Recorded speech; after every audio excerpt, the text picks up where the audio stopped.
What an interesting time to rebrand after pretty much losing everything from this account. But I'd say the timing's pretty perfect considering what we're talking about today. Sonic Racing Crossworlds looks pretty interesting, but also pretty promising. But it's really all up to Sega and Sonic Team if they deliver. But I thought, might as well ramble about it. But before we get into the Sonic Racing Crossworlds of it all, I want to talk about Team Sonic Racing for a bit. Team Sonic Racing always interests me. I got the game late because I got a Switch Lite late, but boy, I enjoyed the ideas Team Sonic Racing had. For example, there was some level of Sonic Riders kinda in Team Sonic Racing's DNA, more so in the team idea.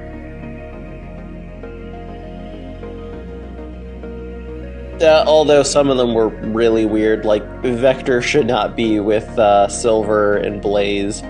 And where's Cream? Why did we get a bunch of Chow? You kind of get what I'm saying here, but I think the idea of having speed, technical, and powerhouse characters, it's kind of giving writers with a dash of heroes in there.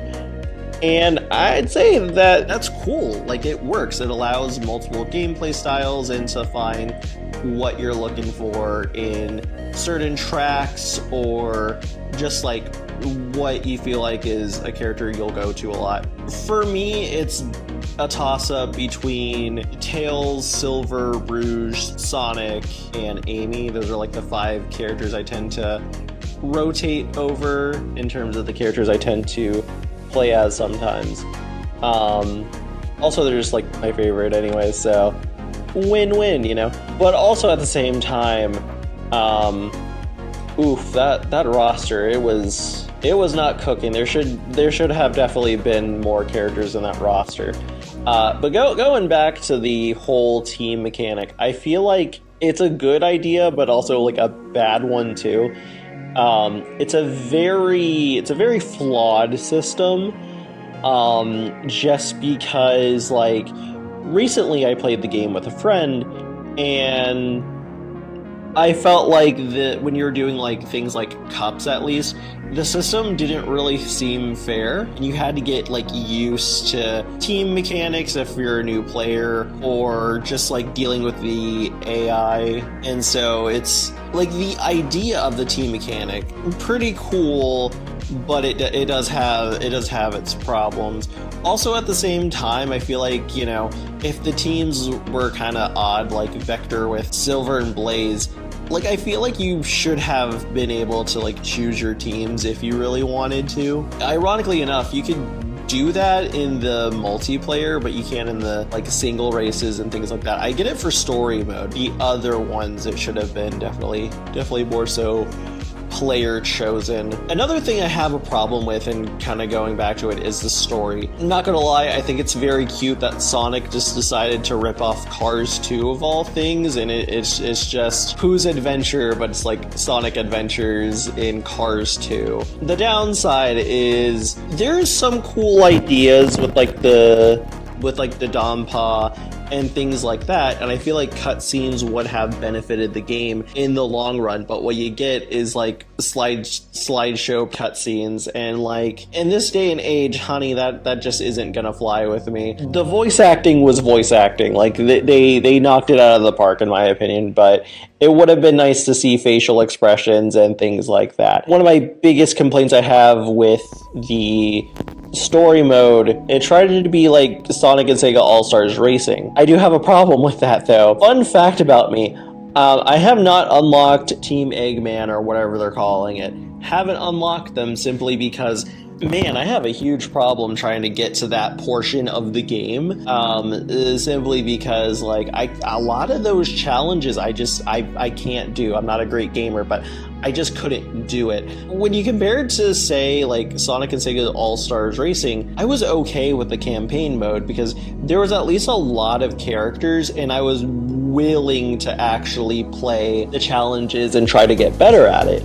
The last time I played, and I played the 3DS version of it, I was okay trying to defeat one of the bosses that I couldn't defeat because I was invested. Team Sonic Racing, on the other hand, I'm just left with frustration and I just give up on the game, and then I just return back to it randomly. Maybe try it again, or maybe just have fun with the characters I've already unlocked on tracks I enjoy. And I just don't think the way that Team Sonic Racing approached its story and the gameplay aspects just wasn't that great, and I feel like, in a sense, this is why we didn't get any DLC or updates or anything like that, because the Sonic team and all of them were just like, here you go, and, get good at the game. The end. I get it, but like in instances like this, for me, it just isn't gonna fly for me. I'm just gonna be completely honest with you.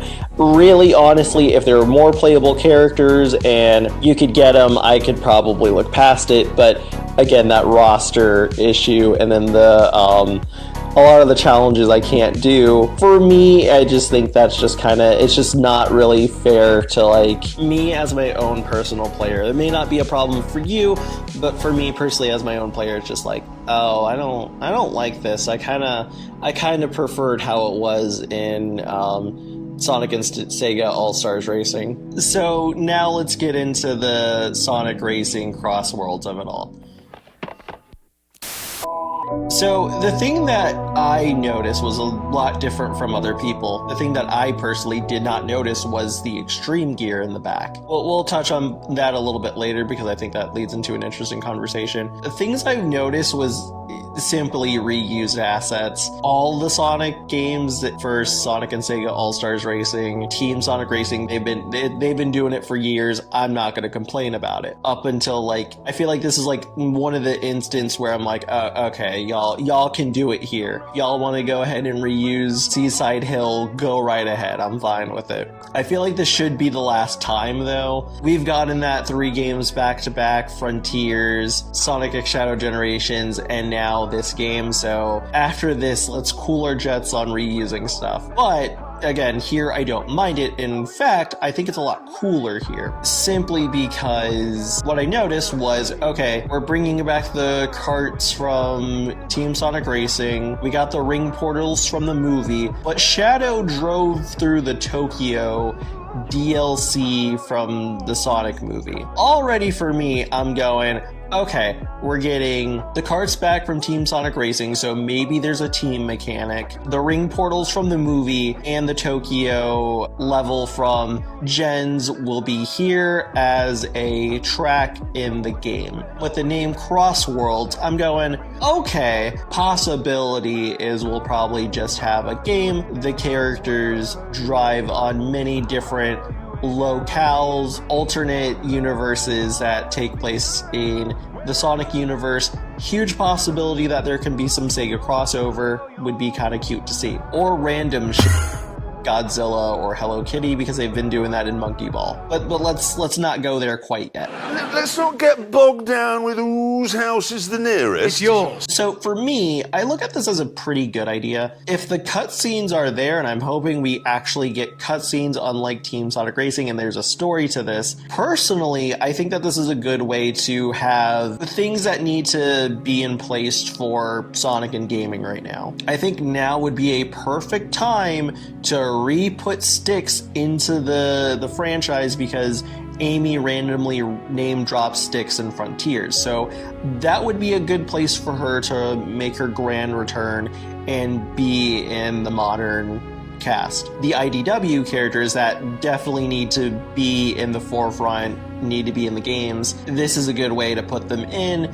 That way they're there, they're vibing. We already have the characters in there, so that way they can appear later down the line in other games. Also, to reference Superstars, I would love a modern trip. That would be amazing. Things like that. Okay, cool. This is just basic of Sonic. But one thing that I did notice about the logo is there's 2 ways you could view the logo. The Crossworld side can be a reference to the extreme gear and its trail it leaves. For me personally, I'm looking at it and I'm seeing it's kind of giving the Sonic Prime logo, where the Prime part is. It's kind of giving that. And if we're already getting the ring portal and the Tokyo stage from the movies, I wouldn't be too shocked if the multiverse aspect of this game is in the form of the movies and Sonic Prime. I don't think we'll go any crazy with like anything like the Freedom Fighters or anything like that. Would be shocked. I would love to see Sonya and Manic again from Underground, but I highly doubt we'll get that. And I think it's just going to be those two universes just being the multiverse aspects. Yes, I don't care what anyone says. I don't.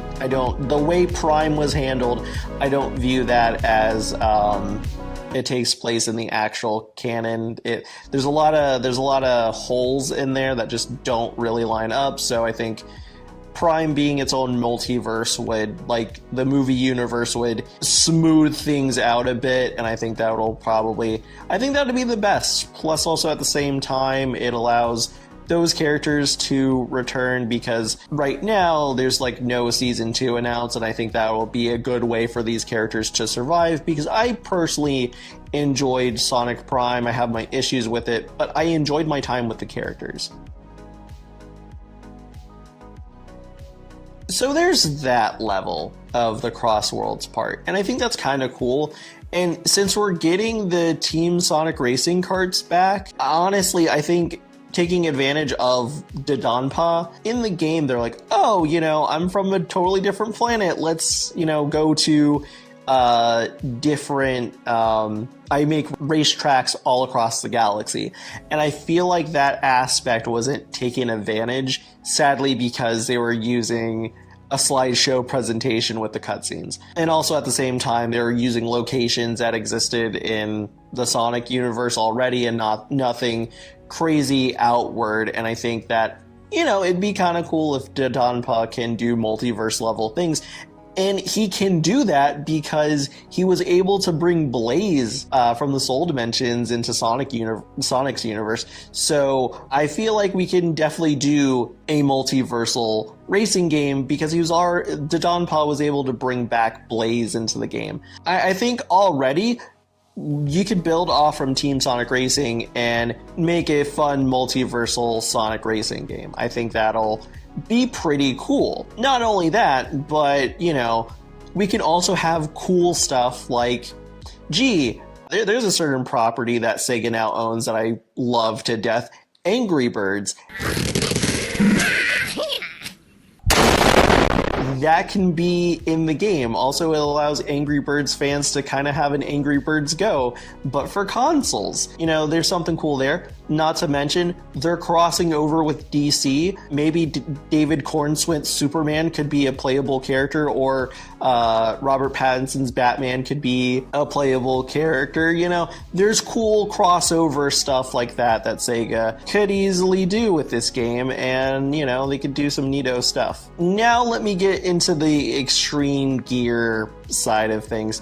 Honestly, I'm so confused. On one hand, it could just be set decoration in the background, but on the other side of the coin, I'm leaning into Extreme Gear returning. I think it would be the smartest thing to do, especially given the current state of the IDW comics referencing Sonic Riders. The way they'll implement it, because I've never played the Sonic Riders games. I've always admired the box art and going, wow, Sonic on a hoverboard, that is pretty dope. Hoverboard? I like that, but, because I didn't own the consoles that they were on, never played Sonic Riders, I just think Sonic on a hoverboard or a scooter or hover rollerblades are just neato. I just think it's a neat concept. I'm just gonna let other Sonic fans who know about riders talk about that a bit more, so I'll let them handle that. But for me personally, I think it'd be neat for those things of Extreme Gear to come back. It's just one of those things where I'm just gonna be real. Who's ever making this game, I don't know if it's Sumo Digital or whoever, they got to make a long game. That's the thing. They got to make a really long game. There would have to be designated tracks for Extreme Gear, because again, I think Team Sonic Racing implemented the mechanics from Riders just a little bit, but not 100% Sonic Riders. from at least the gameplay I've seen of Riders and people talking about Riders. So I feel like they would literally have to make designated tracks for that. But also at the same time, they did reference that they would be going on water and in the air too. So I'm kind of curious if we're going to get like a Sonic and Sega All-Stars Transformed thing, or if we're going to get like boats and planes and also the extreme gear. So there's a lot to really think about, and I feel like I'm going to be real. The biggest downside is the extreme gear board being in the background is now there's a set expectation. Sega and Sonic Team don't reach that expectation. I think a lot of Sonic Riders fans will be very disappointed. And not gonna lie, I would be disappointed myself because, again, I just think Sonic Riders as an idea is pretty neato. Not to mention the Masked Rider in the IDW comics. That is such a cool Sonic look. I love that. That is chef kiss. Love it. So yeah, that's it. That's my ramble.